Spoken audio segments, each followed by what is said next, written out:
Olá, amigos.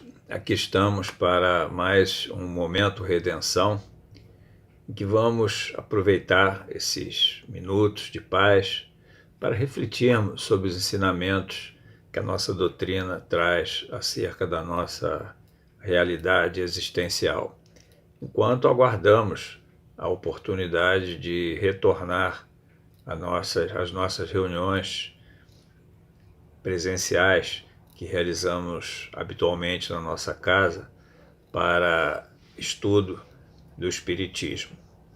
Hoje vamos refletir sobre a prece, esse instrumento poderoso que Deus coloca à nossa disposição e do qual devemos fazer uso sempre, em qualquer circunstância, mas principalmente nesse momento dramático, porque a humanidade atravessa com uma pandemia ainda cuja causa, cujo elemento causador das suas consequências danosas ainda é pouco conhecido, mas está sempre batendo à nossa porta, pode bater à nossa porta a qualquer momento. Então vamos continuar mantendo-nos reservados, recolhidos, para evitar, conforme as recomendações que as autoridades médicas fazem, evitando uma possível propagação ainda mais ampla desse vírus que já está numa escala aumentando o número de vidas perdidas em nosso país, uma escala assustadora, né? Então, nesse momento, a prece é um precioso elemento, um precioso instrumento, melhor dizendo, para nós nos fortalecermos, para nós buscarmos bom ânimo, para continuarmos a nossa trajetória, a nossa luta contra essa situação. Todas as religiões ensinam a prece como um meio de nos ajudar a vencer os momentos difíceis a que estamos sujeitos na vida terrena. Coube ao Espiritismo, no entanto, demonstrar a efetiva ação da prece, mostrando que não se trata de um formalismo litúrgico, ritualístico, meramente religioso, uma questão de crença pura e simplesmente, mas de algo que movimenta energias que são sensíveis a todos nós e que produzem efetivamente um efeito em nossas vidas. Através da prece, o homem se faz mais forte para lutar contra as tentações do mal, explicam os espíritos. Quando sincera, quando feita com fé, com fervor, Deus envia bons espíritos para nos assistir, dando-nos força, bom ânimo para o enfrentamento das nossas provas, provas que ainda são necessárias para que possamos alcançar o progresso que aqui viemos buscar na atual reencarnação. A prece não muda a natureza dessas provas, porque são provas de que necessitamos. As provas têm de ser suportadas até o fim, são instrumentos pedagógicos de que Deus se utiliza, visando o nosso aprimoramento.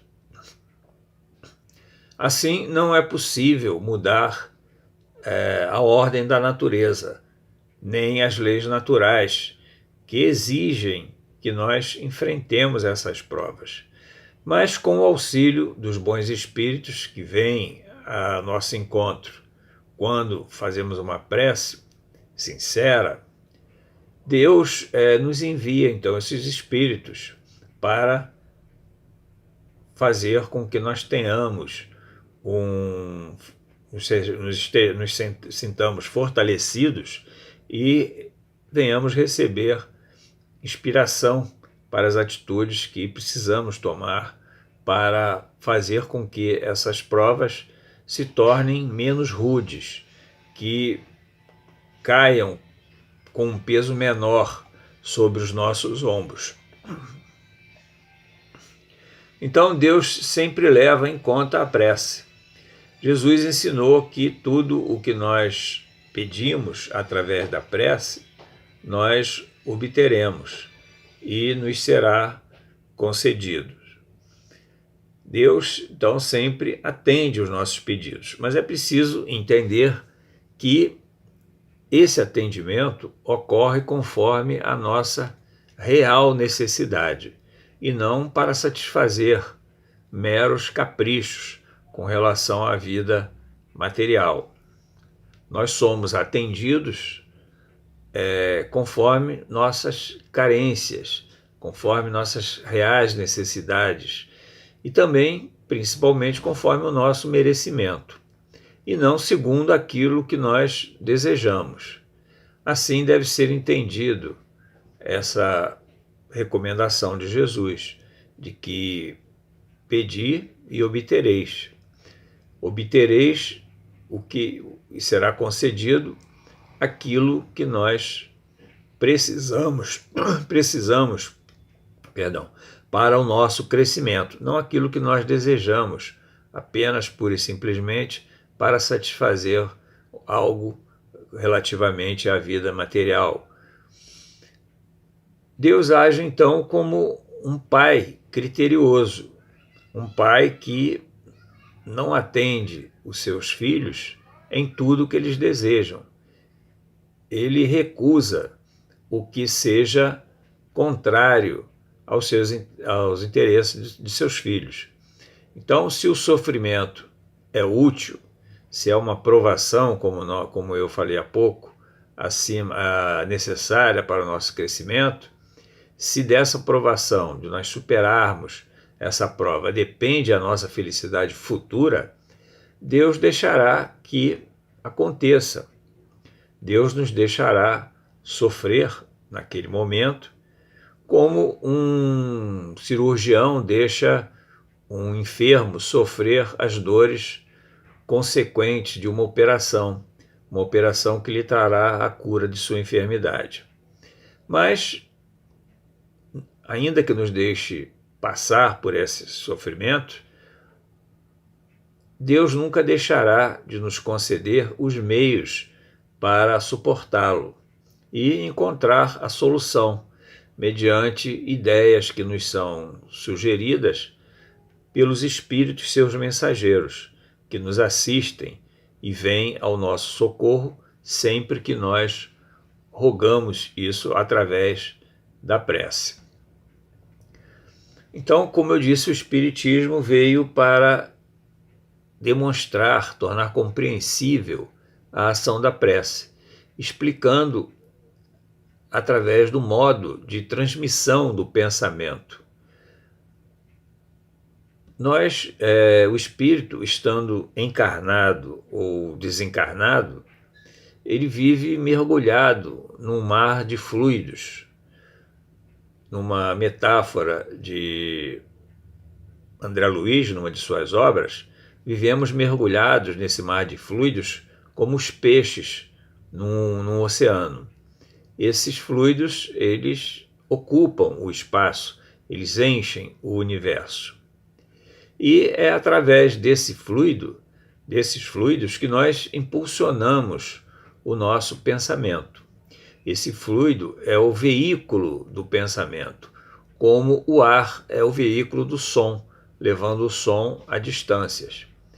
Com a diferença de que as vibrações do ar, o poder do ar levar o som a uma distância, é muito menor, porque o fluido universal em que estamos mergulhados, ele se estende ao infinito.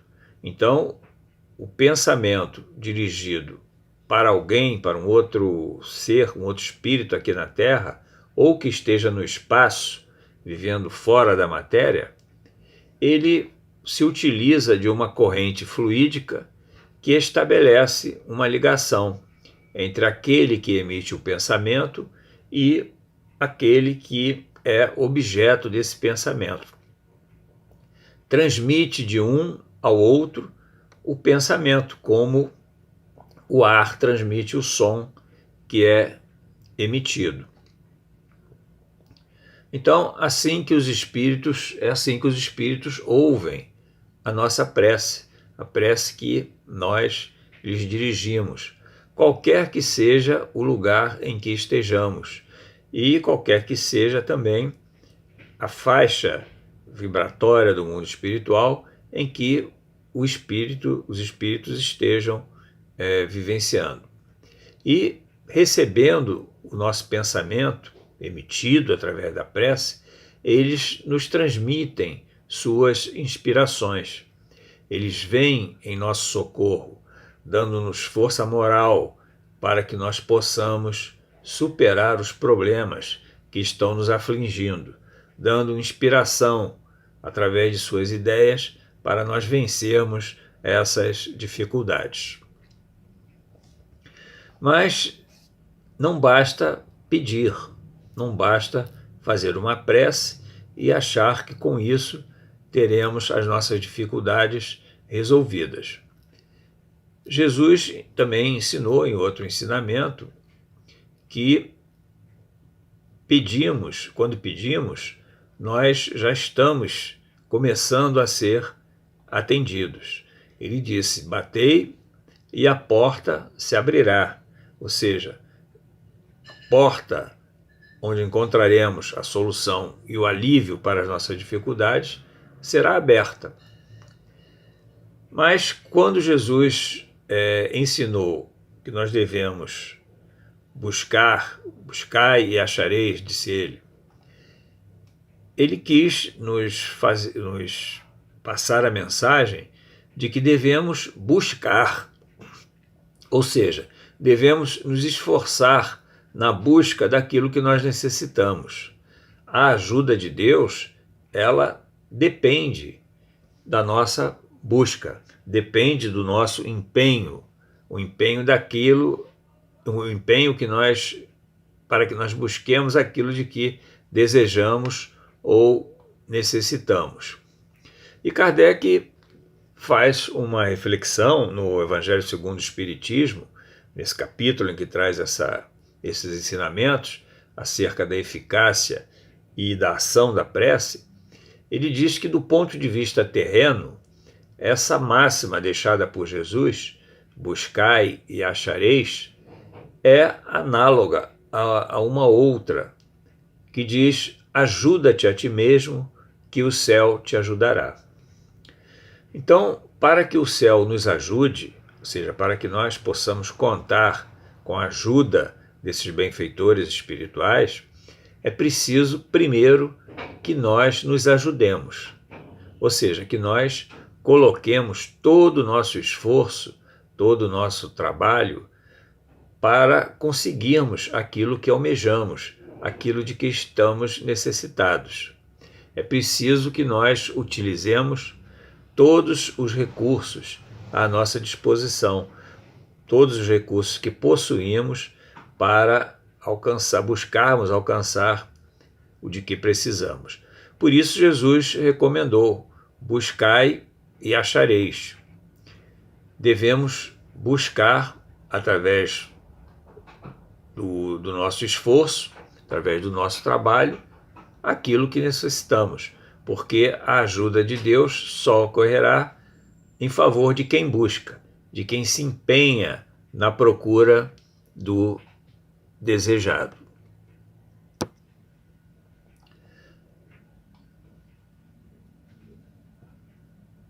Por isso, então, é que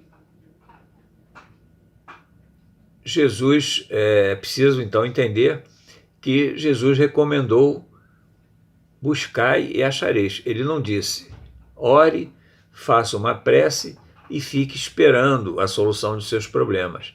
Ele virá naturalmente, em função da prece que nós fizemos.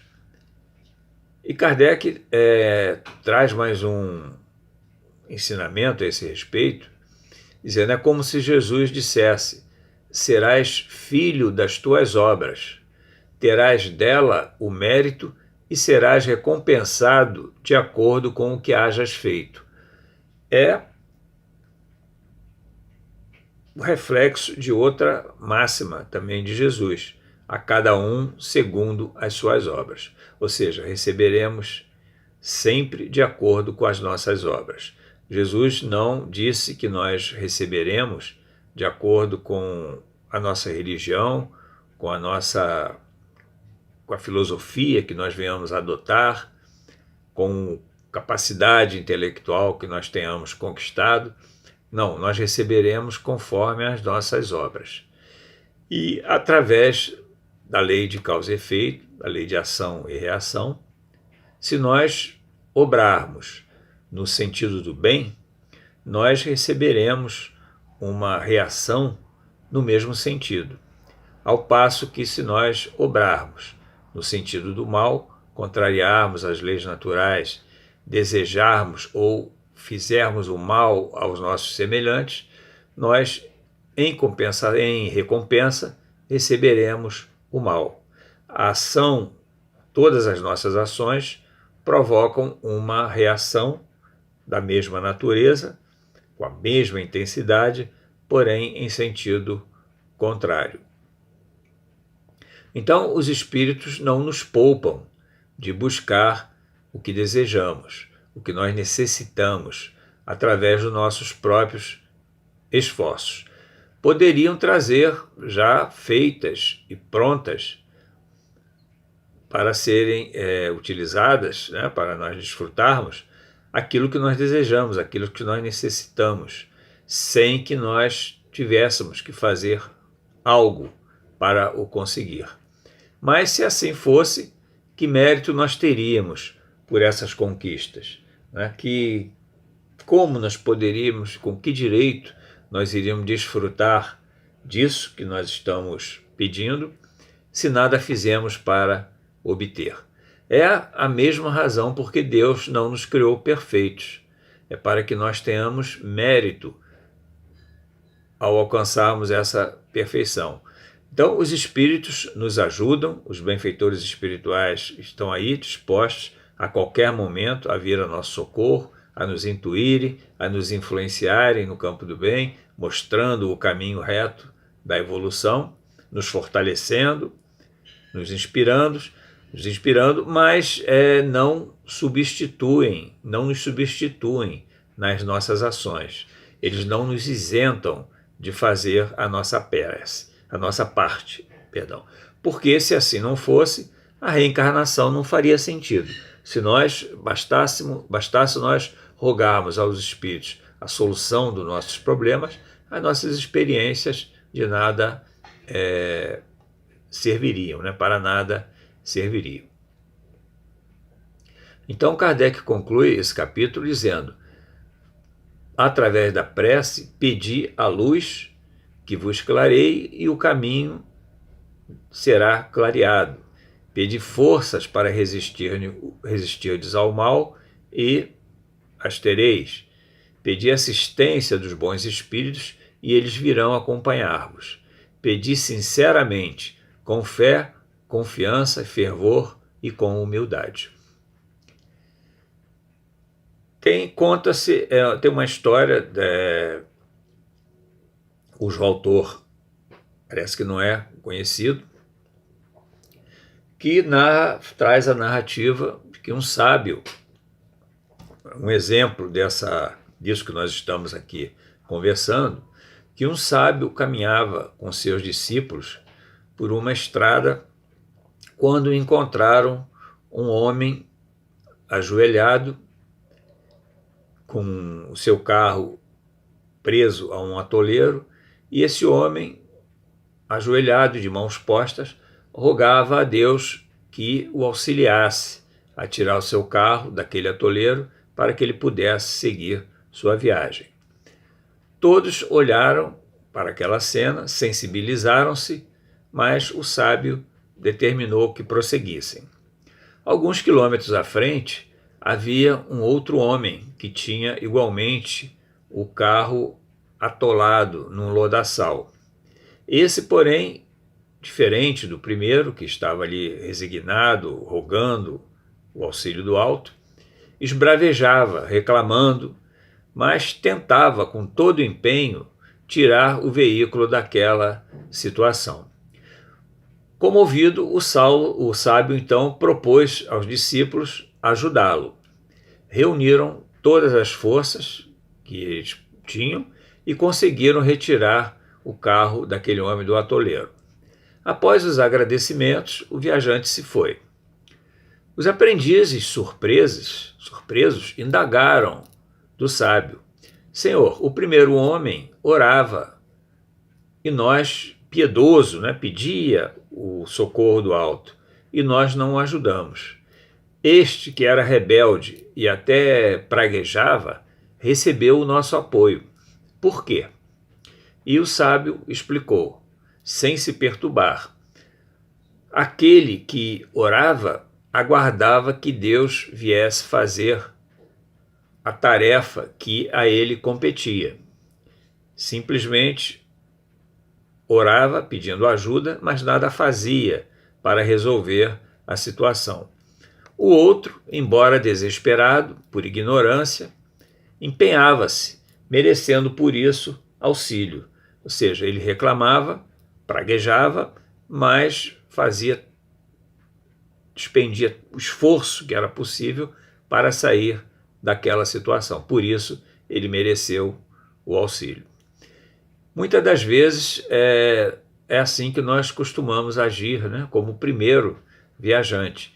Diante das dificuldades, nós acomodamos-nos, rogamos o auxílio e ficamos esperando que Deus faça a parte que nos cabe. Ou seja, queremos ver os obstáculos retirados por mãos invisíveis, pelas mãos misericordiosas de Deus.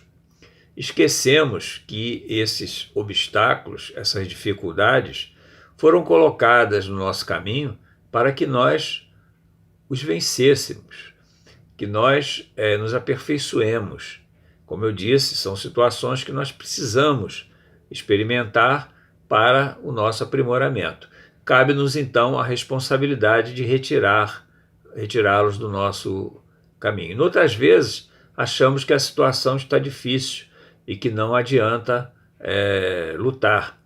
Esquecemos que é nosso dever sempre empregar esforços para melhorar a situação que se nos apresenta.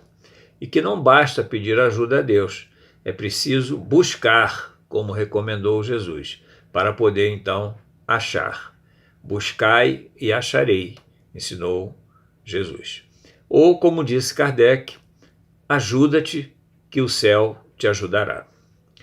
Então, vamos trazer esses ensinamentos sempre em nossas mentes, que possamos fazê-los descer ao nosso coração e nesses momentos de dificuldade, como o que nós estamos atravessando atualmente, nós busquemos, fazendo a nossa parte, a capa que nos cabe, seguindo as orientações das autoridades médicas, com disciplina, com regularidade, certo de que encontraremos ao final a solução para esse problema e então retornaremos à nossa vida normal.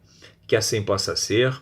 Fiquem todos com Deus. Muito obrigado pela companhia durante esse pequeno estudo e até uma próxima oportunidade, se Deus quiser.